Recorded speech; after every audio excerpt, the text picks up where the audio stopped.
Bon, alors on va repartir. Bienvenue à toutes et à tous. Nous allons reprendre dans ce premier temps fort d'événements de clôture de la chaire d'excellence Normandie qui vise vraiment à donner à voir aujourd'hui que le fait que cette recherche est une recherche d'excellence sur des sujets innovants et novateurs, sujets innovants et novateurs que nous avons portés collectivement au plus haut niveau, nous allons à présent parler de la dynamique de transformation substantielle du vivant et ouvrir la question et la ligne, vous pouvez voir à l'écran, bioéthique et biodroit, qui est la ligne numéro 7. Il faut savoir que le point de départ de cette ligne bioéthique, bien évidemment dans la continuité de mes travaux de thèse sur le droit des générations futures, qui vise à la fois la protection de l'intégrité de l'écosystème Terre et d'autre part la protection de l'intégrité de l'espèce humaine. Je m'étais déjà posé la question du clonage humain, des modifications génétiques de l'espèce humaine. Et à l'occasion du forum de haut niveau sur les objectifs du développement durable qui s'est tenu à l'ONU en 2016, quelle n'a pas été ma surprise de voir que dans cette fameuse grande salle des Nations Unies, à savoir l'Assemblée Générale, qui avait été louée un dimanche, sur scène était Ray Kurzweil, c'est-à-dire le cofondateur de l'Université de la Singularité, et un défilé de personnes technophiles qui se targuaient d'être les nouveaux entrepreneurs de demain et qu'un alignement d'étoiles se faisait pour qu'ils se fassent beaucoup d'argent, précisément parce qu'ils avaient la possibilité en conscience de modifier et d'augmenter l'espèce humaine. Et donc, bien souvent, les collègues de droit de l'environnement travaillent en silo aussi et n'intègrent pas cette question de bioéthique qui fait partie intégrante de notre message de paix avec la Terre. Cet après-midi, on va voir justement ce besoin de transformation substantielle, de protection du vivant et aussi, après, Aloïs Ken prendra la parole sur le processus de reconnaissance des droits des animaux. Lorsque la chaire d'excellence Normandie pour la paix a été ouverte, j'ai donc pris soin de créer cette ligne bioéthique biodroit que j'ai confiée également co-direction à Amandine Cayol, maître de conférence en droit privé à l'Université de Caen, Normandie, à qui je vais céder la parole et à qui je vais donner l'honneur d'animer cette session, mais également à Bénédicte Bévière-Boyer, maître de conférence à Paris 8 et qui se sont toutes deux beaucoup investies. Cette ligne de recherche bioéthique a donné lieu à pas moins de 5 ouvrages. On va tous les présenter aujourd'hui. Certains sont déjà imprimés, d'autres sont des rapports publiés, mis en lumière notamment sur la chaîne parlementaire et sur France Culture. Donc aujourd'hui, nous allons vous présenter cette question et cette ligne bioéthique du vivant. Et sans plus tarder, je donne la parole à Amandine Cayol, avec qui nous avons co-rédigé un cycle de conférences qu'elle va prendre soin de vous présenter, intitulé « Regards croisés sur les transhumanismes ». Amandine, c'est à toi. Merci, Émilie. Donc, effectivement, comme vous l'a indiqué Émilie, elle a eu l'intuition qu'il était important pour les juristes de s'intéresser à la question du transhumanisme. Alors, question qui pouvait paraître encore, il y a assez peu de temps, relever plutôt de la science-fiction, voilà, un sujet qui ne paraissait pas vraiment très sérieux pour des universitaires, un sujet qui était quand même déjà étudié par certaines autres spécialités des sciences humaines et sociales, notamment en philosophie ou sociologie, déjà des travaux, des thèses qui étaient consacrées. Mais il est vrai qu'en droit, la question semblait vraiment novatrice, voire même un peu excentrique. Voilà.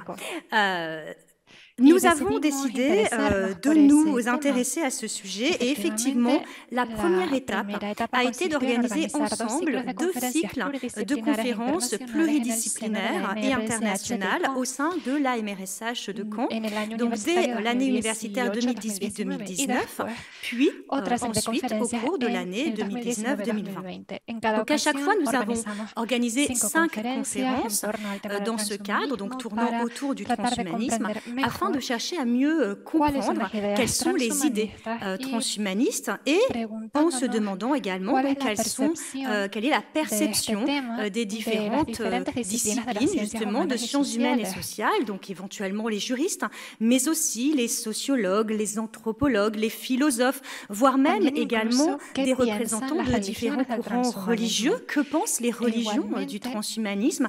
Et puis également des fondateurs de think tanks sur ces sujets. Donc la première année, nous avons d'abord voulu donner la parole aux militants transhumanistes eux-mêmes, puisqu'il nous a semblé important de leur donner directement la possibilité de s'exprimer afin de ne pas courir le risque de transformer, de biaiser leurs propos et leurs pensées. Et donc nous avons bien entendu immédiatement contacté l'association française transhumaniste, Technoprog, et Didier Kernel, qui en est le vice-président, nous a fait l'honneur de commencer ce premier cycle de conférences en 2018, où il nous a présenté les différents visages du transhumanisme et insisté bien sûr sur le longétivisme, donc la lutte contre le vieillissement afin d'atteindre cette quête de l'immortalité qui est chère aux transhumanistes et particulièrement à Didier Kernel. Donc nous avons pu échanger avec le public qui était présent directement donc avec ce militant. Nous avons ensuite continué cette première année avec donc différentes approches. D'abord sociologique avec Marwan Jawa qui est doctorant à l'université de Caen, donc en sociologie sur ces questions de transhumanisme. Puis Nathalie Nevéjean qui est une collègue, maître de conférence HDR en droit privé à l'université d'Artois et qui dirige une chaire sur l'intelligence artificielle et qui a précédemment rédigé un très bel ouvrage sur la roboéthique.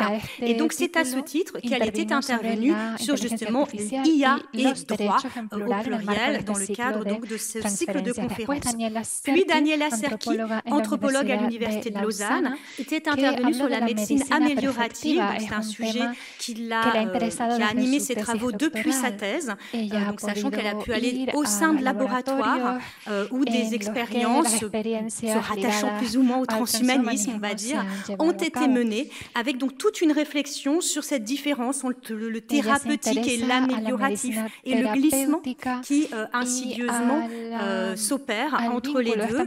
Et sa conclusion, c'était, eh bien, en fait, sans le savoir, nous sommes tous transhumanistes en réalité. Et enfin, cette première année a été clôturée par Marie-Angèle Hermite, qui n'est plus à présenter, directrice de recherche honoraire au CNRS et directrice d'études à l'EHESS, qui a donc fait des travaux précurseurs sur ces sujets du transhumanisme et qui, pour la première fois, donc, avait lancé de premières pistes de réflexion sur justement les grandes notions du droit à l'épreuve du transhumanisme. Donc ça, c'était la première année de cycle de conférences qui ont été vraiment passionnantes et qui ont eu un beau succès également dans le public. Et donc, nous avons décidé de réitérer l'expérience l'année suivante avec Émilie, en ouvrant toujours donc à des personnalités sur ces sujets. Alors, toutes ces conférences sont sur le site de la Forge numérique. Elles sont disponibles en audio et en vidéo. Et peut-être qu'on peut montrer l'ouvrage. Oui, si tout de suite, si tu veux, ou après, parce que de toute façon, il y a aussi comme tu veux. Donc, je continue sur la deuxième année. Donc, effectivement, tout est en ligne. Donc, seconde année, on a commencé par la philosophie, puisqu'elle n'avait pas été présente la première année, avec Jean-Michel Beignet d'abord et Dominique Bourg ensuite, qui sont intervenus sur ce thème. Donc, Dominique Bourg davantage sur l'aspect environnemental. Puis, donc, comme je le disais, on s'est interrogé sur le lien avec les religions. Et donc, on avait réussi à faire intervenir le père Brice de Malherbe, qui est docteur en théologie et qui a également des travaux assez conséquents sur le transhumanisme. Et puis ensuite, deux fondateurs ou cofondateurs de think tanks sur ces sujets. D'abord, Hugo Ruggieri, cofondateur du think tank H+, Humanity+, et puis David Gruson, qui était le fondateur de l'initiative académique et citoyenne Éthique IA, donc qui nous a parlé notamment de la garantie humaine. Et donc effectivement, comme l'indiquait Émilie, ces différentes conférences ont donné lieu à un ouvrage pour en garder la trace. Donc c'est le premier ouvrage qui est paru dans la collection de la chaire Normandie pour la paix pour la ligne bioéthique. Donc regard croisé sur les transhumanismes, puisque effectivement Didier Kernel avait bien insisté sur la pluralité des courants de pensée au sein des transhumanismes. Regard croisé, puisque puisque bien entendu, on croisait donc les regards de différentes disciplines. Si on peut mettre à l'écran la première de couverture qui est sur mon écran. L'ouvrage qui est paru chez Peter Lang en 2022, tout début 2022. Voilà.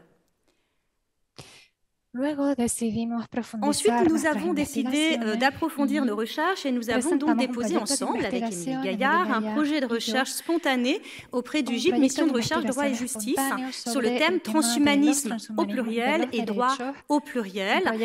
Donc, projet de recherche qui a obtenu un financement entre mars 2019 et août 2021, donc sur 30 mois, 24 mois à l'origine, une petite prolongation due à la crise sanitaire liée à la pandémie de Covid-19, qui a effectivement un petit peu complexifié les travaux.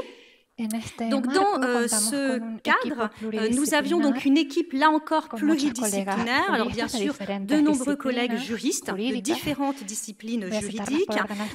Donc, je vais les citer par ordre alphabétique. Christophe Allôme, qui est professeur en droit privé à Caen, qui était surtout dans ce projet pour ses compétences en propriété intellectuelle.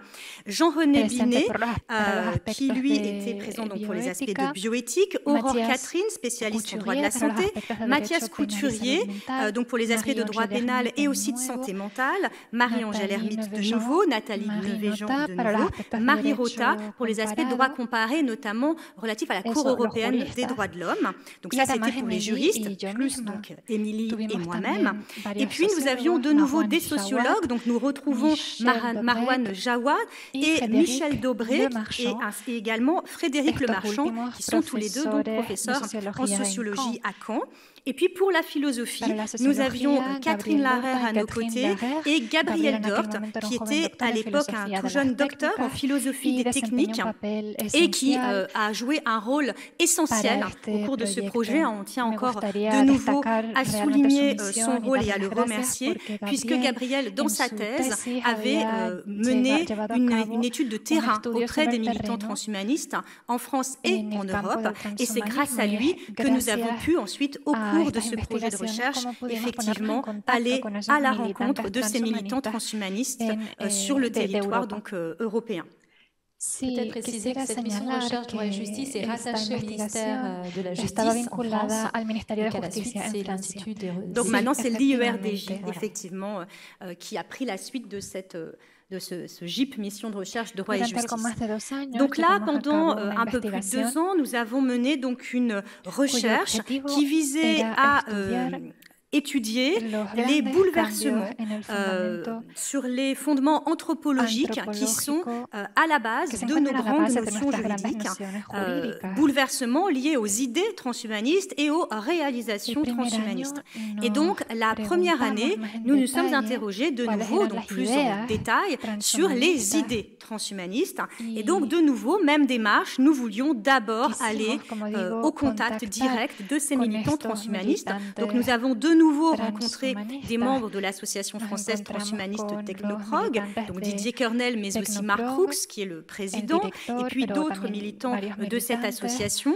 Et nous sommes également allés au Royaume-Uni et en Espagne afin de comparer justement, effectivement, les positions de ces militants qui ne sont pas exactement identiques selon les pays, puisque cela donc a conforté notre idée de départ, qui était donc qu'il y a effectivement plusieurs visages des transhumanismes au sein même des militants, avec effectivement un courant beaucoup plus libéral, donc notamment aux États-Unis, mais que l'on retrouve aussi en Espagne, avec des positions quand même assez un peu extrêmes, on pourrait dire, et puis un courant beaucoup plus modéré, plus social, plus de gauche, on pourrait dire, notamment justement avec l'association française transhumaniste Technoprog, qui s'intéresse beaucoup plus à des questions d'égalité et d'accès pour toute la société, effectivement, à ces évolutions, ces progrès pour eux transhumanistes. Nous avons donc vraiment réfléchi sur les différentes formes donc, du transhumanisme en distinguant également le transhumanisme biologique d'une part, avec notamment tout ce qui est modification génomique, génétique, et puis de l'autre côté, le transhumanisme plutôt technologique, avec cette fusion homme-machine, cette convergence homme-machine, les machines qui s'humanisent et puis les humains qui, eux, se robotisent, avec donc bien entendu toutes les implications que cela a sur ce qu'est un être humain et ensuite sur les règles juridiques qui en découlent. Donc ça, c'était notre première étape. Toujours concernant les idées transhumanistes, nous avons voulu, donc dans la continuité de nos cycles de conférences, continuer à interroger des spécialistes effectivement du sujet.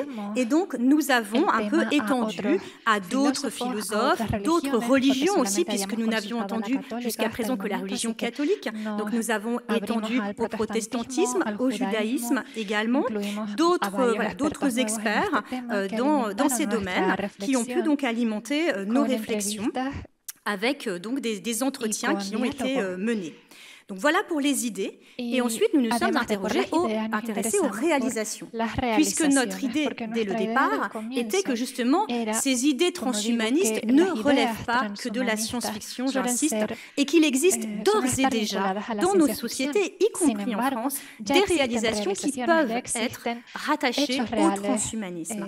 Et donc, nous avons réalisé des enquêtes assez nombreuses auprès notamment de professionnels de santé, donc de médecins de différentes spécialités, afin de discuter avec eux de l'évolution de leurs pratiques et justement voir s'il n'y avait pas un glissement imperceptible, des petits pas qui nous amènent vers une médecine améliorative qui n'a plus seulement pour but de soigner des personnes malades afin de les ramener à la normale, mais de soigner des patients qui sont dans un état déjà normal pour améliorer encore leur santé, améliorer leur capacité physique, émotionnelle, que sais-je encore.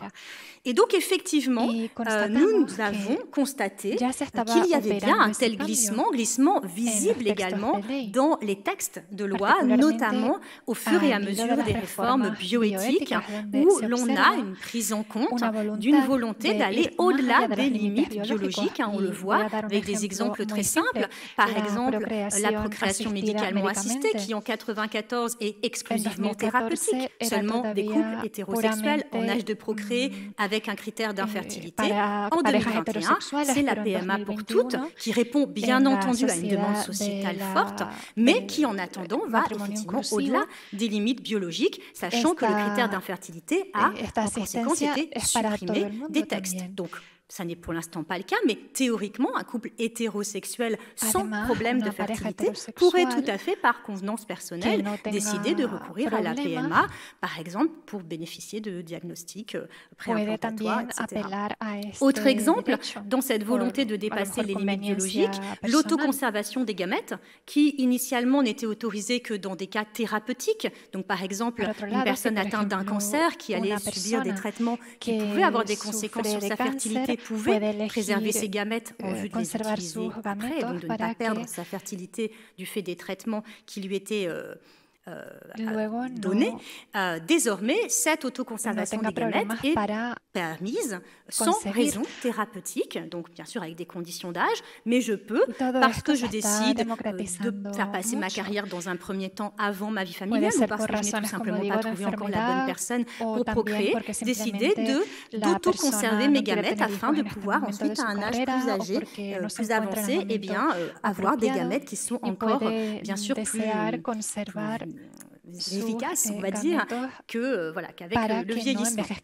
Donc là, c'est bien effectivement une volonté d'aller au-delà des limites biologiques, une volonté de dépasser les limites temporelles qui, effectivement, bien, nous contraignent, nous limitent. Ça, c'est notre corps est une limite. Et donc, on va essayer d'aller au-delà de ces limites, ce qui est pleinement l'idée qui est partagée par les transhumanistes. Donc ce projet de recherche a donné lieu à un rapport qui est en ligne, donc rapport transhumanisme et droit, qui est en ligne donc sur le site de l'IERDJ, effectivement désormais, où vous trouverez également, si cela vous intéresse, une synthèse, un petit entretien qu'on a également donné avec Émilie.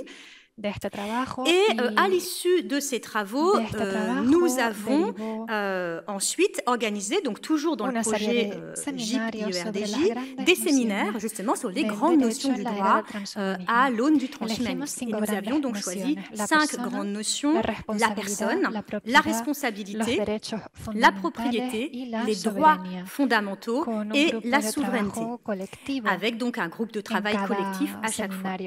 Ces séminaires donc ont donné lieu à des synthèses qui sont également présentes donc dans ce rapport, mais nous n'avons pas pu aller jusqu'au bout pleinement jusqu'au bout de nos travaux, et certains thèmes avaient donné lieu seulement à des débuts de réflexion, notamment la personne, et pas à une synthèse globale. Et donc nous avons souhaité aller encore au-delà et poursuivre ces travaux qui nous semblaient inachevés en préparant un ouvrage collectif avec les membres du projet JIP qui ont souhaité continuer dans cette aventure et en ajoutant des collègues pour renforcer sur certains points qui justement n'avaient pas pu être suffisamment approfondis. Nous ont alors rejoint Magali Bouteille-Brigand sur la notion de personne, Laura Pignatel sur les droits fondamentaux, donc notamment sur les neurodroits sur lesquels elle a réalisé sa thèse, Yoni Randrianirina sur la propriété intellectuelle et Romain Zanoli sur les questions de monnaie.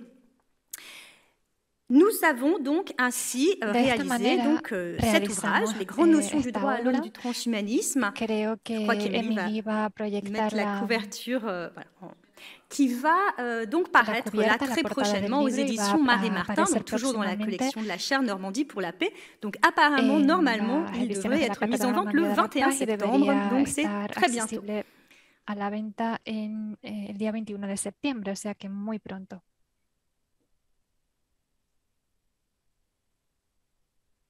Un site marchand.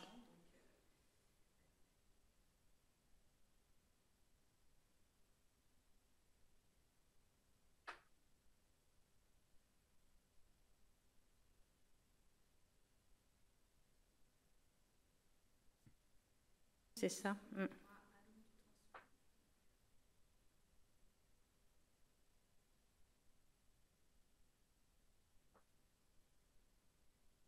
Voilà.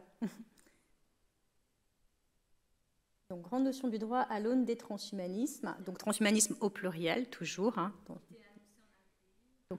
Efectivamente, tenía que haber salido en abril, pero bueno, pues el 21 de septiembre se ha confirmado que iba a ser la fecha de salida, el editor nos lo acaba de decir, así que enseguida llega. Hablando siempre del mismo proyecto, donc toujours sur ce projet, nous avons ensuite été conviés par l'IERDJ avec Émilie à donner une conférence dans leurs locaux pour parler donc, des résultats de ce projet. Donc c'était en décembre 2022. Donc dans le cadre des arrêts sur recherche, le deuxième arrêt sur recherche de l'IERDJ, qui nous a permis donc d'expliquer rapidement les objectifs, la méthode et surtout les résultats de ce travail de recherche et de pouvoir en discuter avec donc un contradicteur. Donc cela a été enregistré et donc est disponible là aussi sur le site de l'IERDJ. Et nous avons ensuite été contactés par différents médias afin de pouvoir diffuser les résultats de cette étude. Alors, tout particulièrement par France Culture, où nous sommes intervenus ensemble avec Émilie dans l'émission d'Antoine Garapon, donc Le droit bouleversé par le transhumanisme, qui a été diffusée donc le 4 janvier 2023 sur France Culture. Nous avons donc été interrogés, là encore, sur les enjeux de ce sujet et les apports de notre recherche. Nous avons également été contactés par la chaîne parlementaire, effectivement, dans le cadre de l'émission Débadoc, où j'ai pu intervenir aux côtés donc de 2 biologistes, Éric Guilzon et Jean-Marc Lemaître, qui font des recherches justement sur la lutte contre le vieillissement en France. le principe des BADOC, c'est donc un petit documentaire. Donc là, justement, qui évoquait les possibilités pour repousser la mort, donc en évoquant bien sûr les possibilités les plus extrêmes, relevant quand même encore un peu de la science-fiction, donc tout ce qui est cryogénisation, donc même si effectivement ça se pratique à l'étranger, pour l'instant il n'y a quand même pas de solution scientifique pour réveiller ces corps cryogénisés, donc d'où le fait que ça relève, à mon sens, encore de la science-fiction, mais le documentaire continuait ensuite avec des travaux plus sérieux, si j'ose dire, plus actuels en tout cas, plus finalisés, donc visant à lutter contre le vieillissement, donc contre la sénescence des cellules. Et donc ensuite, il y avait donc un débat entre donc, le présentateur et puis donc, les deux biologistes et moi-même donc, pour rendre compte des travaux menés avec Émilie. Et nous avons également été interviewés par un certain nombre de revues, donc notamment la revue Expertise, qui est parue déjà au printemps 2023, et puis dernièrement la revue Chute, qui devrait paraître là en septembre 2023. Donc à chaque fois pour rendre compte toujours de ces enjeux, qu'est-ce que le transhumanisme concrètement, quelles sont les réalisations, et juridiquement, qu'est-ce que ça change, comment accompagner, encadrer, prohiber, freiner ces évolutions. Voilà, qu'en est-il? Jusqu'où faut-il aller? Quelles sont les limites qu'il faut poser? Donc là, Émilie met en ligne voilà, l'interview de la revue Expertise, qui est donc sur le site de la chaire Normandie pour la paix. Cátedra. Y bueno, pues donc todos voilà han pour tous les sido los travaux trabajos, digamos, préparatoires, on va preparatorios para dire, la à ce línea qui de a ensuite été bioética, mené dans la ligne bioéthique et trabajos qui ont été donc concretados concrétisés avec les dentro del ouvrages donc, marco publiés de la dans cátedra le cadre de la Normandía chaire para la Paz. Normandie pour la paix. Et donc ensuite, nous avons souhaité donc continuer ces travaux avec Émilie en associant pour la direction de cette ligne effectivement notre collègue Bénédicte Bévière-Boyer, maître de conférence HDR à Paris 8 et spécialiste également des questions de santé numérique, bioéthique, avec laquelle nous avions déjà eu l'occasion de travailler. Et nous avons dans ce cadre organisé 4 colloques interdisciplinaires et internationaux, dont 3 forment une trilogie cohérente, transhumanisme, transanimalisme, transterre. Ces colloques étant pour les 2 premiers réalisés sous le haut patronage de la Commission française de l'UNESCO, notamment donc par l'intermédiaire de Christian Bic, représentant de la France au comité intergouvernemental de bioéthique de l'UNESCO, qui avait participé au projet GIP, Transhumanisme et droit à nos côtés, et qui a également donc accompagné nos travaux et co-organisé également à nos côtés le 4e colloque, qui ne fait pas partie de la trilogie, colloque qui portait lui sur les enjeux environnementaux de l'IA au regard du droit des générations futures. Donc, nous allons peut-être laisser la parole à Christian Bic. Je ne sais pas s'il est présent maintenant. ¿Está o si me pueden decir, por favor?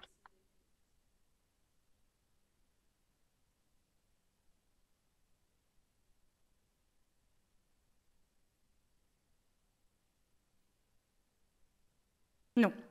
Muy bien, pues alors, je continue. sigo Donc, je vais vous entonces. présenter du coup cette trilogie.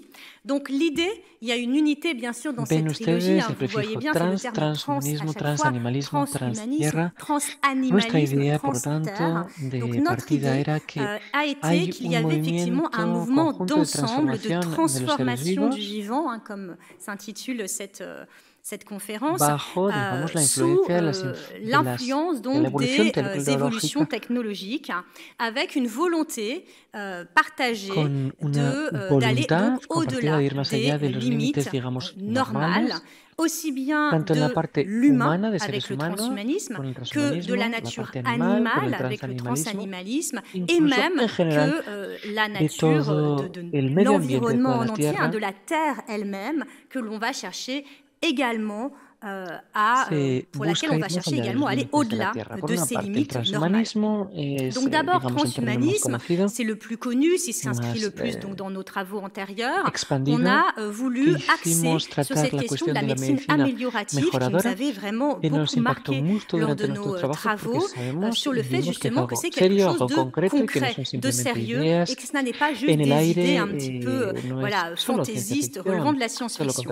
Donc nous avons décidé, sous le haut patronage de la Commission française de l'UNESCO, d'organiser un colloque, donc interdisciplinaire international, en mai 2021, qui a eu lieu donc sous forme de webinaire et qui a été co-organisé avec notre collègue Wei Wang, qui est professeur de droit à la faculté de droit de l'Université chinoise de sciences politiques et de droit, puisque notre objectif a été de comparer les pratiques en France et en Asie, donc plus particulièrement en Chine. Donc grâce à l'intermédiaire de notre collègue Wei Wang, nous avons eu 13 juristes chinois et médecins chinois qui sont intervenus dans ce colloque. Donc on avait à peu près une parité entre les Français et les Chinois.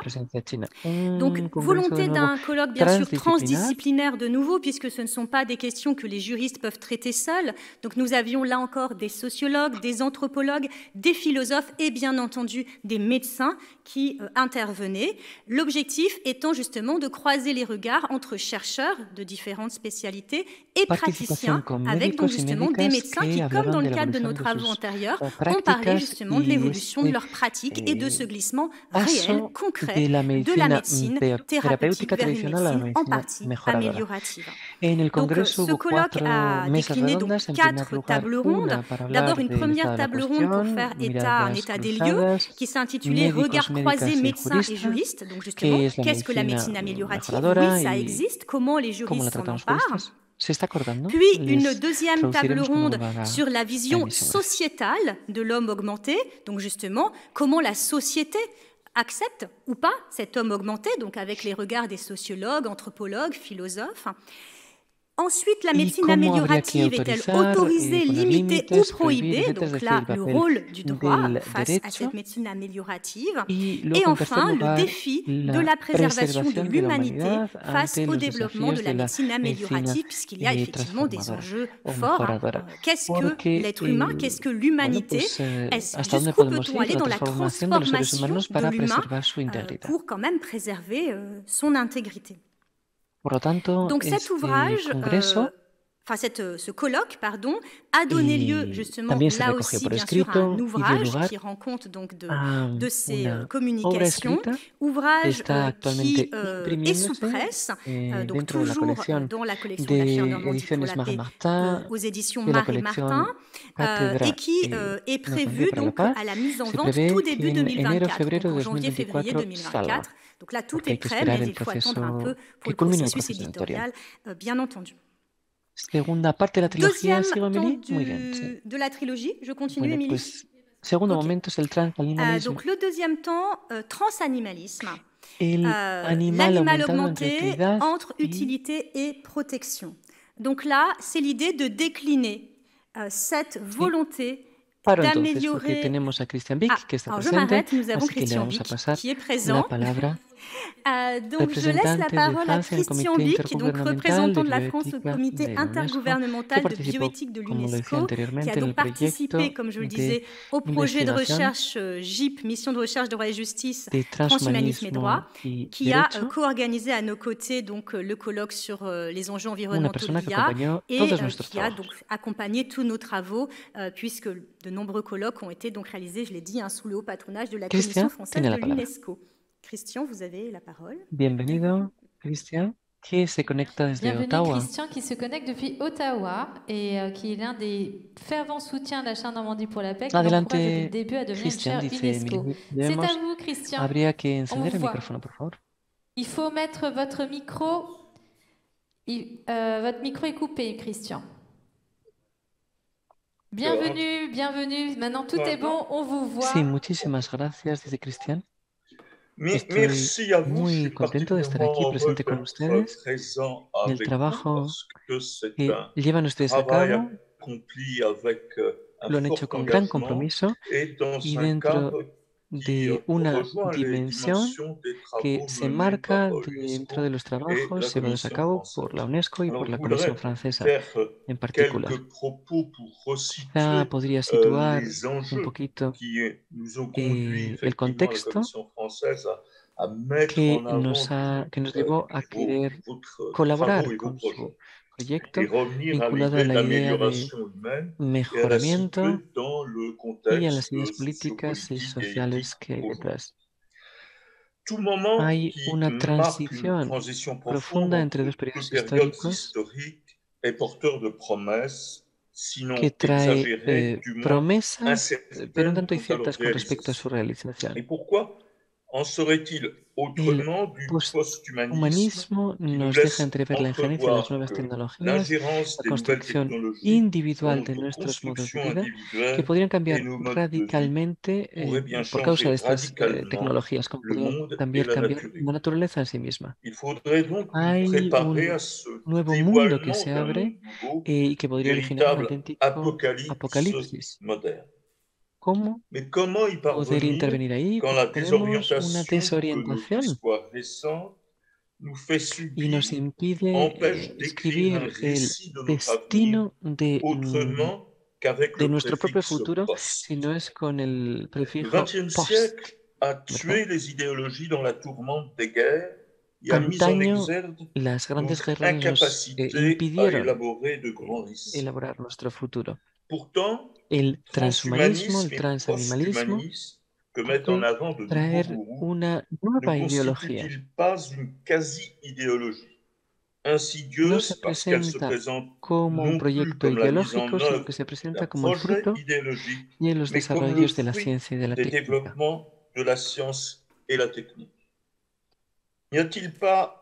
Sería quizá, o estamos asistiendo quizá, al inicio de una fuerte incitación, quizá incluso imperiosa, de construir a través de estas concentraciones una nueva narrativa que sea capaz de transformar una distopía en utopía y que la parte filosófica, tanto ética como jurídica,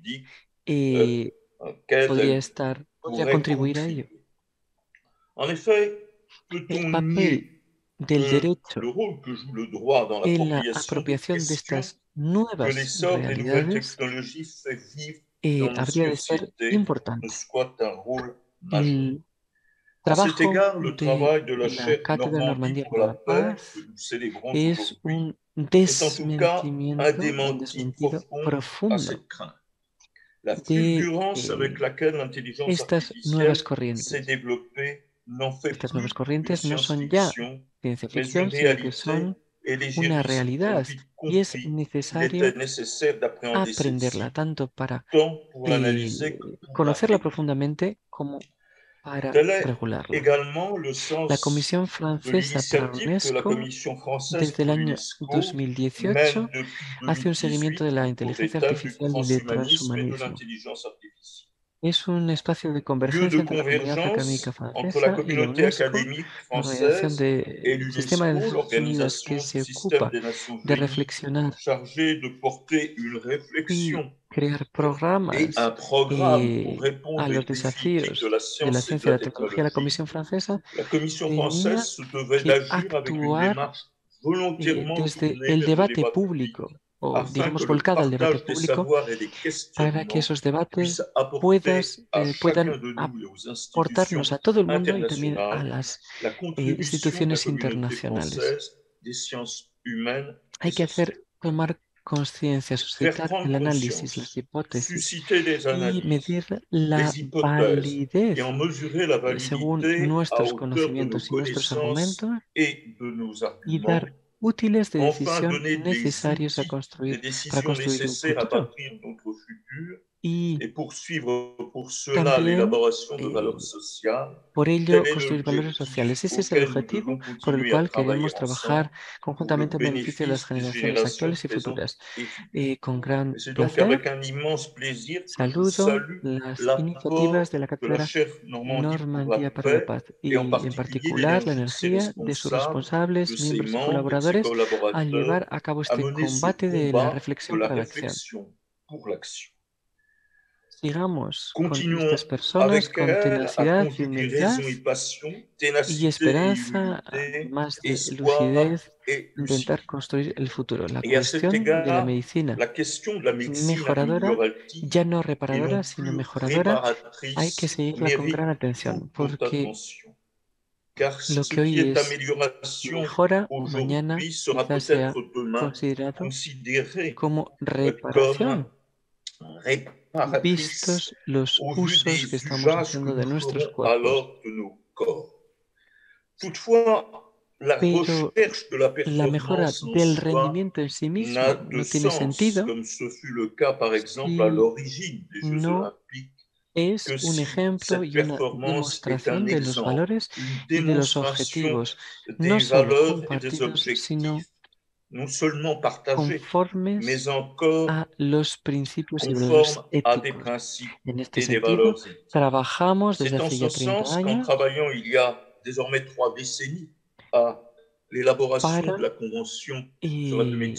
dentro de lo que es la Comisión de Bioética del Consejo de Europa, para inscribir a la medicina y a sus productos en una perspectiva de respeto a los derechos humanos al más alto nivel, para que sus prácticas, las prácticas de la medicina, se desarrollen dentro del marco de los derechos humanos. Creo que la acción llevada a cabo por la cátedra, iba a decir la cátedra UNESCO, pero en realidad es la cátedra Normandía, ¿verdad? Los esfuerzos de la cátedra Normandía intentan que haya un vínculo fuerte entre las prácticas y las perspectivas que estas prácticas pueden suscitar desde el punto de vista del debate, sin evitar el desarrollo de la ciencia y de la medicina, pero sí enmarcándolas en un marco de utilidad y de respeto de las personas, del medio ambiente y de las generaciones futuras. Muchísimas gracias. Saludo a unas y a otros. Desde Ottawa, me encantaría estar entre ustedes en presencia. Gracias. Merci beaucoup, Christian. Merci, Christian. Donc, on tient encore à vous remercier avec Émilie de votre soutien depuis le début de nos travaux, donc pour tous les colloques organisés, les travaux en général. Et puis, effectivement, il y a plusieurs éléments que vous avez dit qui nous frappent, notamment, et ça c'était très présent dans tous nos travaux, c'est notamment Daniel Lasserki qui avait beaucoup insisté dessus, sur le fait qu'on passe effectivement du thérapeutique à l'amélioratif et que ce qui est aujourd'hui amélioration, demain sera en fait de la simple réparation, en tout cas perçu comme de la simple réparation. Donc, on a une acceptabilité sociale croissante, effectivement, sur tous ces aspects. Et puis, l'autre thème abordé, c'est effectivement la chaire UNESCO. C'est sans doute peut-être l'avenir pour cette chaire. Ça permettrait effectivement de continuer tous les travaux qui sont menés dans les différentes lignes. Dans ce cadre, peut-être d'une chaire UNESCO, on l'espère, effectivement, s'il y a la force, le courage de continuer. On postulera. On a promis à Christian Vic.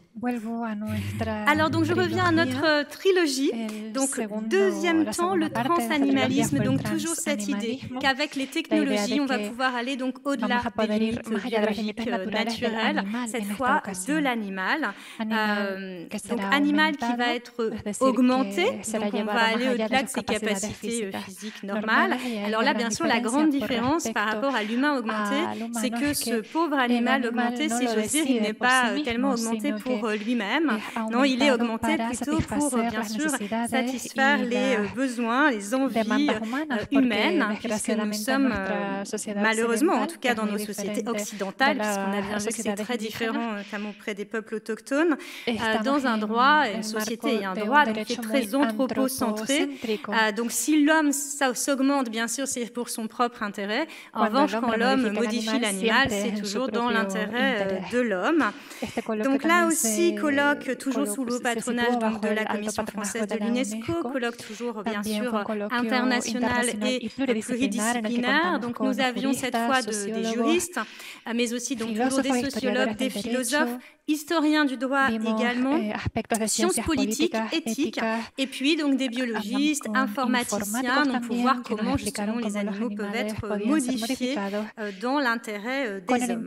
Donc là encore 4 temps dans ce colloque. D'abord, l'animal augmenté, quelle vision sociétale, pour voir comment cela est perçu, donc effectivement dans l'histoire, la sociologie, la philosophie. Puis dans un deuxième temps, quel procédé pour quelle finalité, donc là on rentre dans le concret. Concrètement, comment est-ce qu'on augmente les animaux? Voilà, qu'est-ce qui se pratique? Donc bien sûr, d'abord dans l'élevage, on connaît tous, mais aussi des choses un petit peu plus originales, méduses augmentées. Voilà. Et ensuite, troisième temps, quelle frontière avec l'humain? Notamment lorsqu'on arrive sur les chimères, puisque vous le savez sans doute également depuis la réforme également bioéthique de 2021, il est possible, même en France, dans le cadre de la recherche uniquement, mais de réaliser des embryons désormais chimériques. Et donc on peut humaniser un animal, prendre un embryon animal en mettant donc des cellules humaines, c'est désormais autorisé. Seul l'inverse est encore interdit, donc on ne peut pas animaliser un embryon humain. Et puis, quatrième temps, quelle protection juridique? Donc la protection juridique pour ces animaux, donc là on est plus sur le droit des animaux. Ce colloque va donner lieu là encore à un ouvrage, toujours aux éditions Marais Martin et toujours apparaître tout début 2024, janvier-février. Je laisse la parole sur ce colloque à Aloïs Ken, notre collègue, qui est intervenue donc dans ce colloque et qui est donc une grande spécialiste du droit animal. Et toutes les vidéos sont sur le site internet également, vous pouvez revoir les interventions. Merci beaucoup, merci Amandine. Donc, je vais quand même me présenter brièvement, même si j'aurai l'occasion de le faire tout à l'heure pour ma ligne de recherche, donc intitulée Reconnaissance de droits aux animaux. Donc, je m'appelle Aloïs Ken, je suis membre junior de l'Institut universitaire de France et maître de conférence en droit privé à l'Université d'Évry Paris-Saclay. Donc, par mon parcours, effectivement, je suis spécialiste de droit de la bioéthique et de droit animal, puisque je suis notamment la première lauréate à avoir reçu en 2014 le prix de droit de la part de la Fondation Droit Animal, Éthique et Sciences. Alors effectivement, j'ai eu le plaisir d'intervenir dans ce colloque sur le transanimalisme, donc ce qui nous permet aussi de croiser les lignes de recherche. Et durant ma communication, j'ai expliqué donc que le transanimalisme désigne un courant qui a pour objet de manipuler les animaux afin d'augmenter leurs capacités physiques ou cognitives. Et donc l'animal augmenté peut se définir comme un animal qui a été génétiquement modifié ou auquel ont été ajoutés des éléments humains, mécaniques ou électroniques. Et la difficulté repose sur le fait que ces pratiques sont essentiellement mises en œuvre, non pas dans l'objectif d'améliorer la condition animale, mais dans celui de servir les desiderata de l'homme. Et donc, ma communication s'intitulait « L'animal augmenté entre droit de l'homme et droit de l'animal ». Parce que, justement, c'est là que réside la différence entre le transhumanisme et le transanimalisme, puisque si le transhumanisme répond au désir de ceux qui subissent la transformation, le transanimalisme, lui, permet à l'homme d'instrumentaliser l'animal en lui imposant une transformation. Donc une question essentielle se pose alors, l'homme a-t-il le droit de modifier ainsi d'autres espèces qui ne peuvent y consentir ?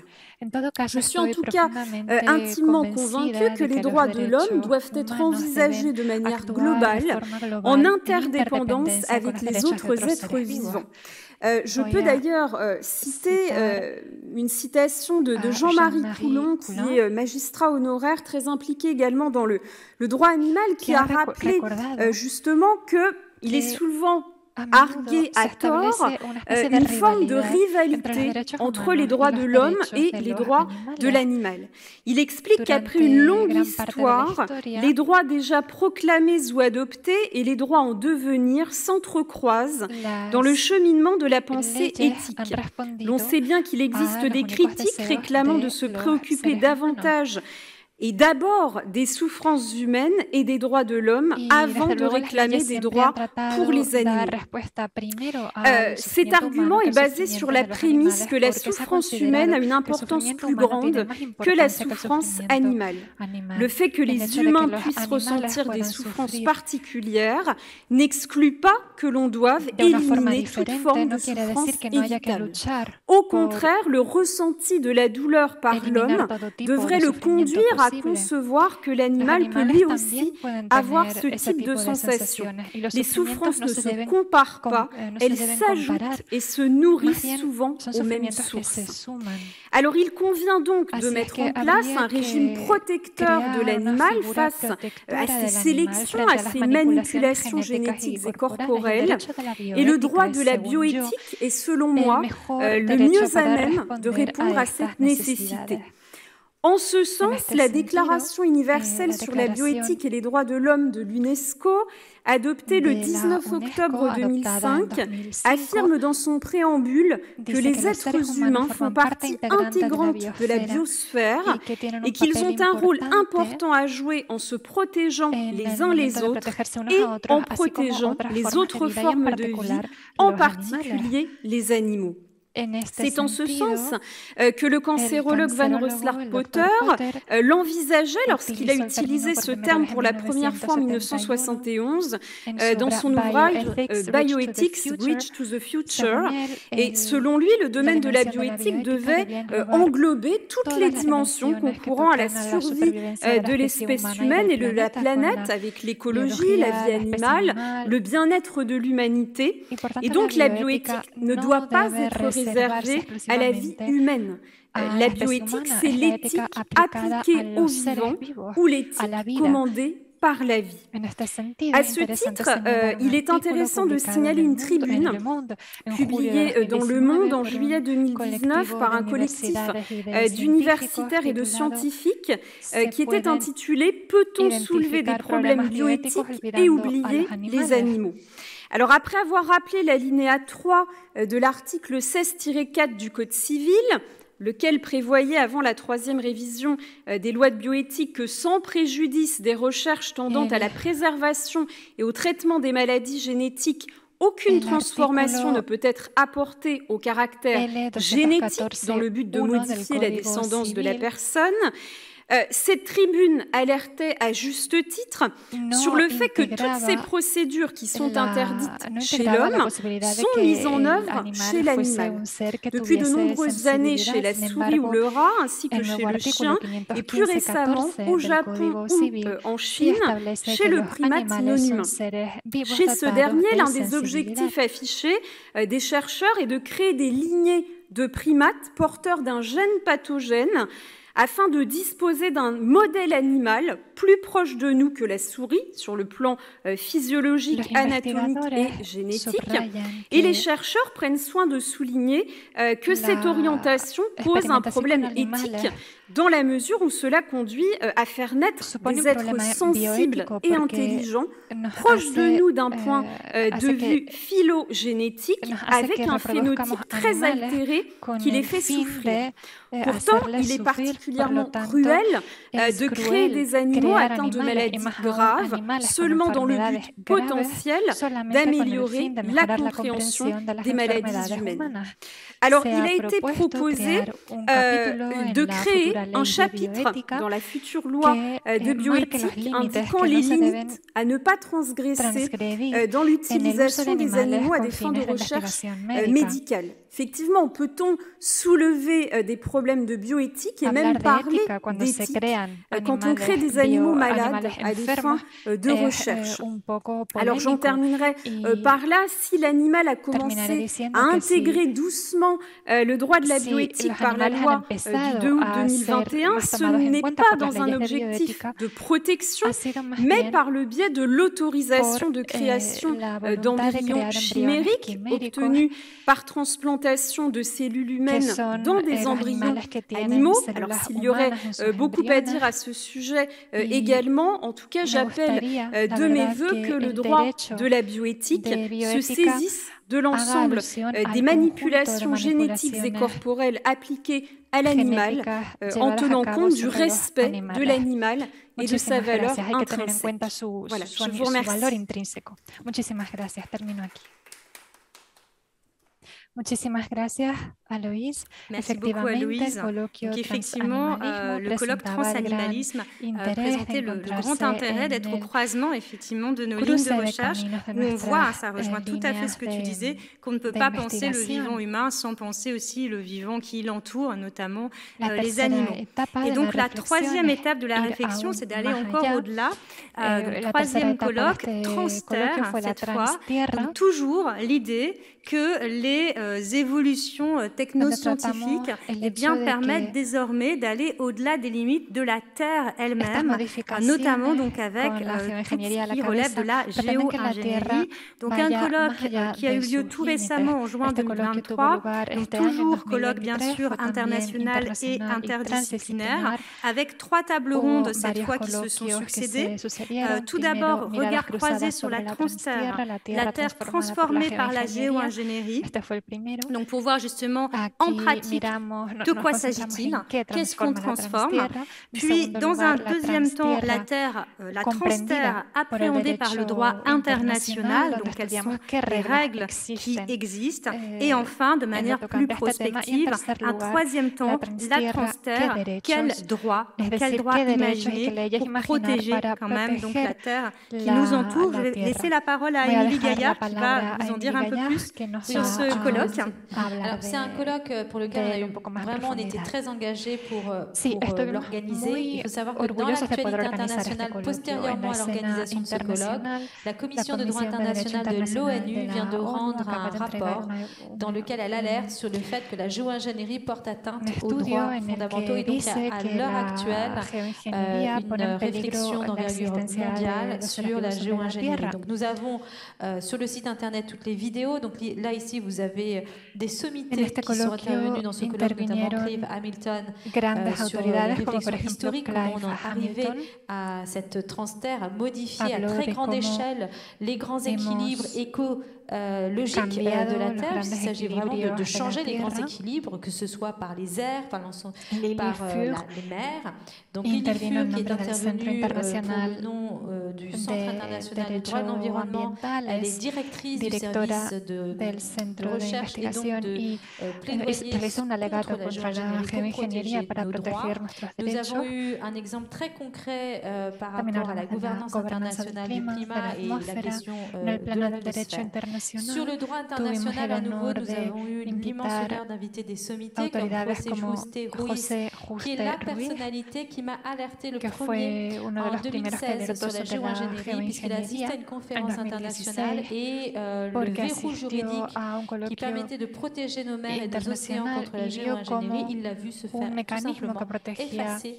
Et il s'est dit, mais c'est incroyable, on va aller vers la géo-ingénierie. Il y a des défis politiques et de gouvernance, puisque beaucoup de choses sont faites sans que les citoyens en soient informés, sans qu'il y ait de débat public. Donc la question de la démocratie écologique à l'ère des changements globaux dedicado a la geoingeniería y tuvimos también el honor de escuchar a otros colegas d'autres collègues, notamment hablando de sur la temas question como des los peuples pueblos autochtones, puisque les indígenas, porque peuples los pueblos autochtones indígenas aussi se también se mobilisent movilizan sur contra cette question la de geoingeniería.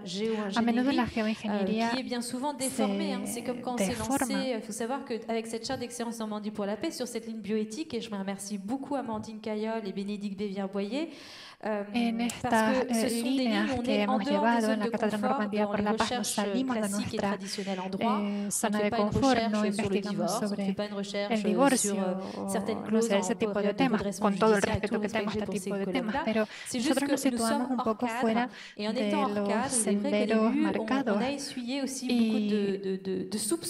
en este caso a veces hemos levantado sospechas porque se nos ha acusado de estar a favor o en contra del transhumanismo y por eso hemos querido dar la palabra a personas de diferentes ámbitos y de diferentes partes del mundo.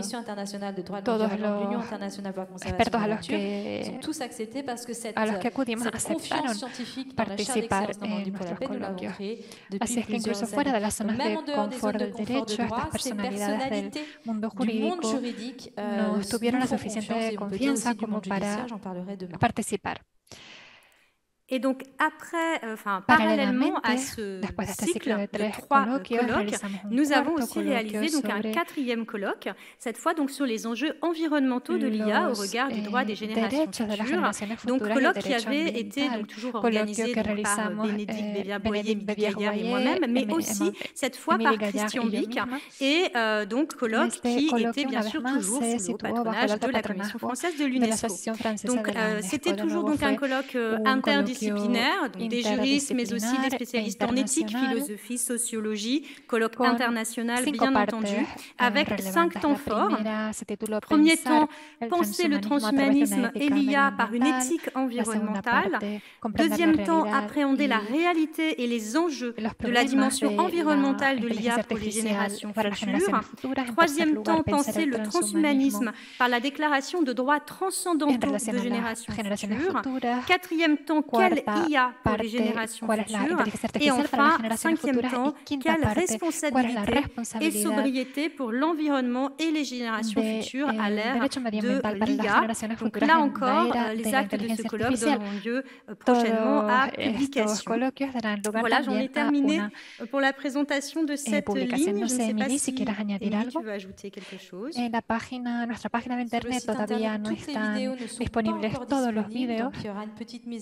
Ahora mismo solo hay uno, pero en este coloquio sobre las consecuencias medioambientales de la inteligencia artificial, lo que quisimos transmitir à donner à voir, c'est que c'est aussi un fantasme, la vie connectée, ou tout robot, ou cette course-poursuite encore plus de technologie, c'est une autre forme de colonisation, tant de l'environnement que de l'avenir. Et c'est une grande alerte, en fait, parce que ça va avec son lot d'industries extractives, que ce soit au lithium, que ce soit au chimie, que ce soit dans des terres aussi qui appartiennent à des peuples autochtones. Et donc, ce dernier temps fort, intelligence artificielle et dimension environnementale, c'est quelque chose qui est souvent un angle mort. Mais là, de plus en plus, s'ouvrent des discussions à ce sujet. Je pense qu'on a fait tout le tour de cette ligne.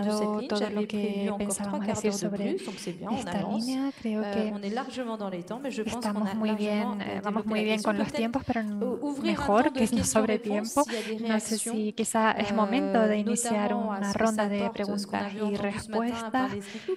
Nos encontramos en la disarmonía tecnológica avanzada. A menudo las personas que están tras estos proyectos son hombres blancos, con empresas que tienen mucha financiación, mucho dinero y que carecen completamente de responsabilidad frente a los seres vivos. Ser activista medioambiental es una cosa, pero ser activista medioambiental sin integrar los derechos humanos es perder el tiempo.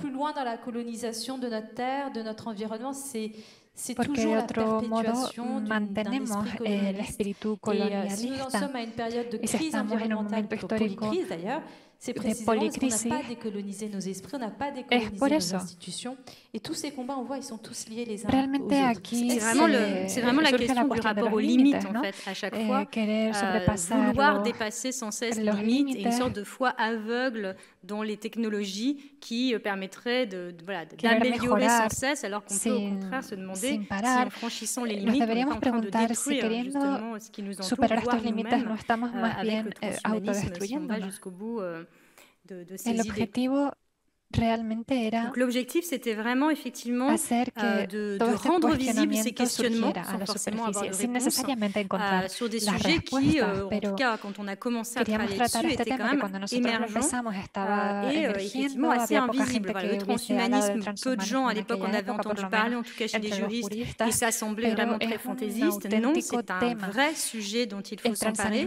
Transanimalisme, c'est la même chose. Effectivement, on s'intéresse à part quelques personnes qui vont défendre les animaux, mais de manière générale, il n'y a pas une prise de conscience chez les juristes incroyable sur le fait que prendre en compte les droits des animaux, c'est aussi lié à notre bien-être à nous. Et Transterre, c'est la même chose, effectivement, aller au-delà des limites de la planète, et ça a des impacts, bien entendu, sur notre possibilité à continuer à y vivre par la suite. Et effectivement, les enjeux environnementaux de l'IA, c'est la même chose. L'IA, ça paraît quelque chose d'immatériel, ça paraît quelque chose de propre. Non, en fait, derrière, il y a énormément de conséquences environnementales avec ce développement du tout numérique. Donc là, c'était aussi l'objectif, à chaque fois, d'alerter la communauté des juristes et plus largement les citoyens sur ces questions qui sont des vrais enjeux de société dont on débat finalement assez peu. Voilà. Dominique, y a-t-il des questions en ligne?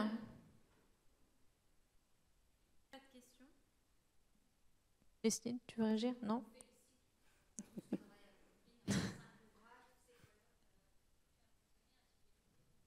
Muy bien, muchas gracias, dice Merci Emily.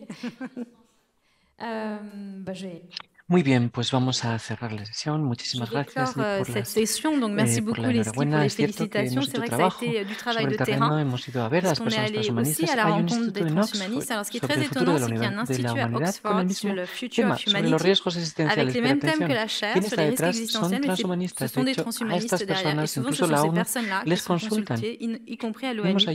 Et en fait, en allant là-bas, on s'est rendu compte que c'était un reliquat d'une chaire privée financée par une personne privée et qui n'a absolument aucun lien avec l'université prestigieuse d'Oxford, autre que d'avoir ses locaux à Oxford. Donc c'est important de faire du terrain pour comprendre exactement qui est derrière quels instituts. Et moi, ce qui m'a frappé, c'est on a été très bien accueillis par les transhumanistes, mais c'était vraiment, on est sur des mondes complètement différents et des convictions extrêmement profondes qui rejoignent le politique également. Et de très très grands moyens qui sont mis à l'œuvre. Un immense merci à Amandine Cayol, un immense merci à Bénédicte Bévier-Boyer qui ne peut pas se joindre à nous, mais qui a énormément travaillé, qui a également associé remarquablement le laboratoire de Paris 8, qui finance quasiment à 100% tous ces ouvrages. Donc c'est 3 ouvrages, une revue qui sera publiée dans la revue internationale de bioéthique dirigée par Christian Bicq pour l'intelligence artificielle et conséquences environnementales de l'IA. Un rapport qui a été remarqué et également un premier ouvrage, Regard croisé sur le transhumanisme. C'est vraiment une ligne qui a été extrêmement productive et à présent,